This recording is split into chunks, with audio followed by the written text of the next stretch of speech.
Some real heavy stuff went down yesterday. I haven't been able to sleep a wink.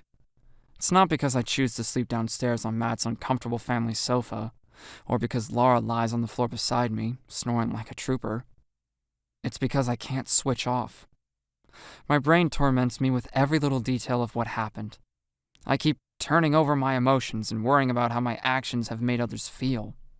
The room is still dark, but the first light of morning seeps in. I grab my phone and check the time.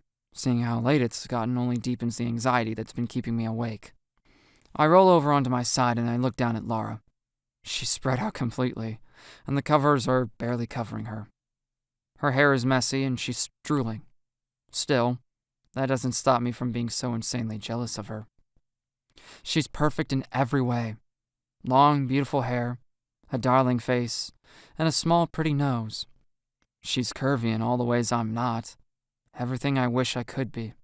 Sometimes I catch myself just staring at her in awe. I can't tell if I'm drawn to her, or if I simply want to be her. I turn away and face the other direction, because just looking down at her sleeping face makes me dysphoric. I close my eyes tight, hoping that might help me get even just a few minutes of sleep. But my brain doesn't give me that luxury. It replays the cruel, vile things my own parents said to me. My chest tightens as those moments swirl like a storm in my mind. I'm heartbroken, and the pain feels almost physical. They've made it very clear they don't want me if I transition. I knew they wouldn't be accepting. Somehow they make me feel dirty, worthless even. I bite down on my bottom lip hard. I can't go home. I don't even have a change of clothes. I'm either going to have to be brave and wear Matt's sister's things or drown in Matt's clothes that are way too big for me. Will I ever be able to go home? Will Matt's family press charges? Will I even be able to face my parents again? These questions keep piling up and weighing me down. I let out a long breath as all these questions, feelings, and doubts build until I feel like I might explode. I'm starting to think I regret being caught by Matt that night. Sure, I'd still be lying to everyone about who I really am, and I wouldn't be friends with Laura. But maybe it would be easier. So much easier. Sonya? Laura yawns, rolling around in the bed below me on the floor. I say nothing. I just pretend to be asleep. Laura stirs a bit more, but I remain motionless. Can't sleep? Laura asks, poking the fleshy part of my leg. Sonya? Her razor-sharp nail pinches at my skin and makes me flinch. Ouch! No, I groan, shooting her a look. Seriously, Laura, not when you do that. I flap at her hand and turn toward her. I can't sleep either, Laura says, throwing her arms up and out with a long yawn. You've been asleep most of the night, I grumble, squirreling out a hand from under the covers to point at the drool around her mouth. You've been out like a light, snoring too. Laura looks away and giggles as she wipes her mouth with her forearm. It's the innocent side of her that most don't get to see. I often wonder if boys would still be so attracted to her if they saw her like I do now. Still, she's perfect. Bedhead and all. No wonder she struggles to make friends. The girls must be jealous, and the boys only want her as a notch on their bedposts. I look away in thought. Which one of these two am I with her? Can we talk? Laura says softly, leaning her back up against the sofa. She scratches at her head and flicks her hair from her eyes. Just as girls, please? Sure, I reply, imposter syndrome building in my mind. Laura turns her head to look at me, her face heavy like she's carrying the weight of the world on her shoulders. I still don't fully understand what happened between her and Jade last night. Neither of them will talk about it. All we know is that they've made up. I guess that's something. Jade and Matt still have a long way to go, but I've got hope for them. If Laura and Jade can be friends again.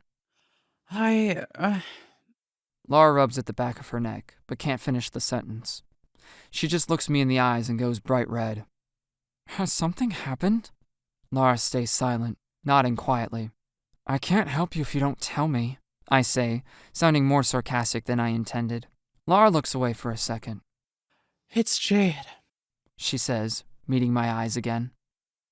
I think she, might have agreed to go on a date with me.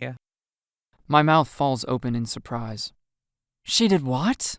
Lara goes bright red and brings a single finger to her lips. Sonya, She whispers back with a shake of her head. don't wake up the whole house, will ya? I go red myself. Sorry, I whisper back. When did this happen? Lara gives me a dopey look. Last night, silly. So, what's the problem? I look away from her smile. Don't you want that? Well, yeah, of course. I just can't. And she defo wasn't joking. I ask, cutting her off. Lara's innocent smile fades, replaced by a worried look. I feel terrible instantly. Why would I say that to her?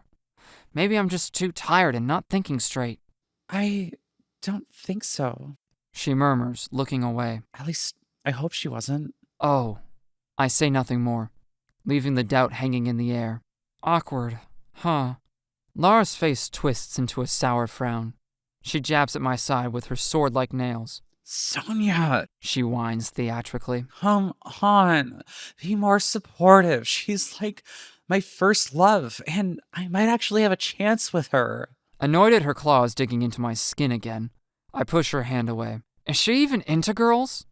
I snap, only to feel a wave of guilt for not being more supportive.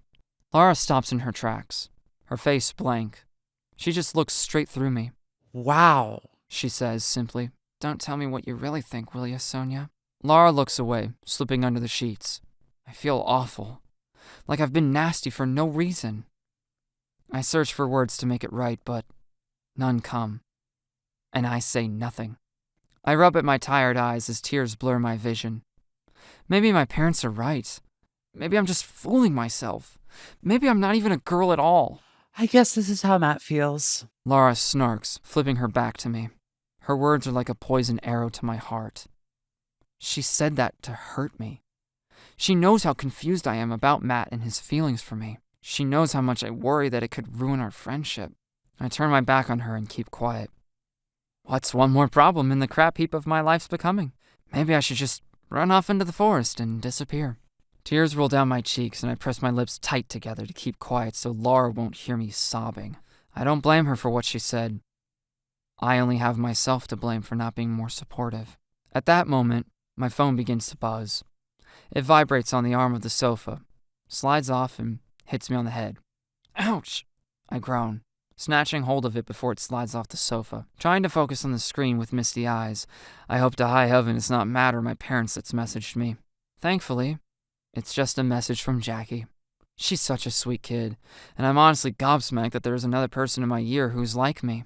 Makes me feel a little bit less lonely and less like I'm a complete weirdo. I read her message and focus on the picture of the heels. What do you think of these, Sonya? Jackie writes, with heart eyes emojis included. They are cute. I type back, wondering why Jackie is up this early in the morning. Oh, you're up, she sends in reply before typing again. Sorry if I woke you. I just wanted to check in, and I didn't know how else to start the conversation. What happened to you guys after we got split up? Tears once again dribble from my eyes as I recount all of it in my mind. I'll tell you later. I tap back as a response. Can you meet me at the front gate this morning? My mom has spoken to the school and she wants me to talk to a counselor, some teacher called Pauline. Oh, I reply.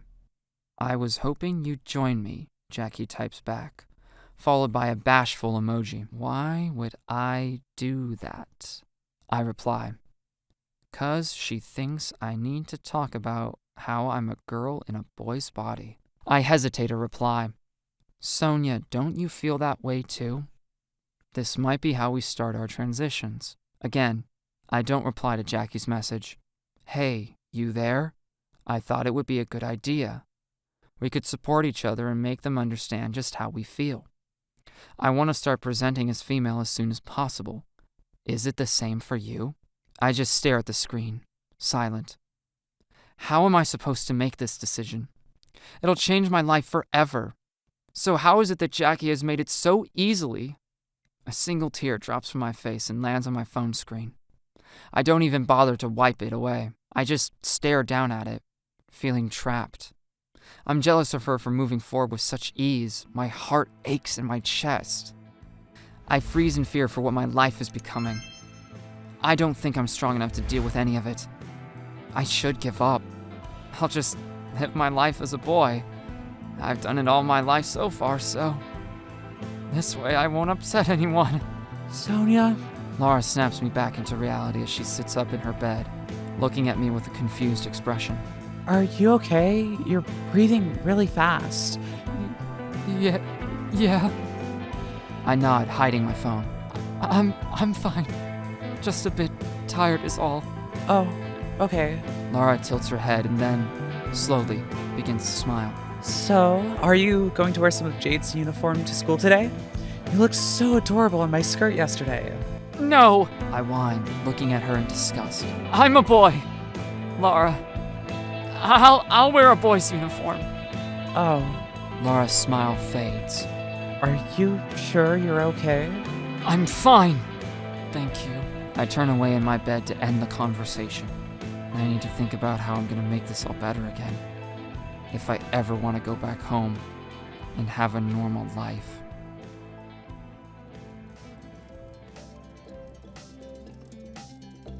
Thank you so very much for watching and making it all the way to the very end. If you've enjoyed the content, please consider supporting us on Patreon, where members get early access to all our content.